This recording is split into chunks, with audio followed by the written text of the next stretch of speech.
আমার টাকা আবার দিয়া দেন।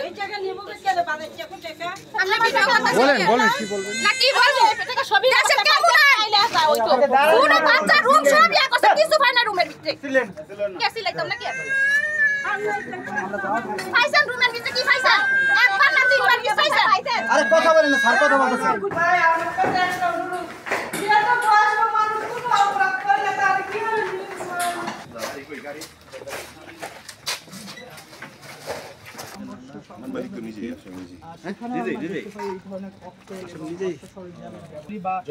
যাদের আটক করেছেন আপনারা তাদের কাছ থেকে এরকম কোনো তথ্য পাওয়া গেছে কিনা বা তাদের সাথে এই চরাঞ্চল কেন্দ্রিক অভিজ্ঞতার সংশ্লিষ্টতা রয়েছে প্রচলিত আইন অনুযায়ী দর্শক শুনছিলেন মুন্সিগঞ্জ জেলা পুলিশের ক্রাইম অ্যান্ড অপারেশন তিনি আমরা গোপন সূত্রে জানতে পারি যে এই মানিকপুর এলাকা এই আব্দুল হালিমের বাড়িতে অস্ত্রশস্ত্র লুকানো আছে। তার ভিত্তিতে জেলা পুলিশের গোয়েন্দা শাখা এই বাড়িটিতে অভিযান চালিয়ে এই বাড়ির বিভিন্ন জায়গা থেকে একটি পাইপ গান এবং সেই পাইপ গানের 100 রাউন্ড গুলি, এর সাথে বিভিন্ন ধরনের দেশীয় অস্ত্র এবং বোমা তৈরির বিভিন্ন ধরনের সরঞ্জাম সেখান থেকে উদ্ধার করা হয়।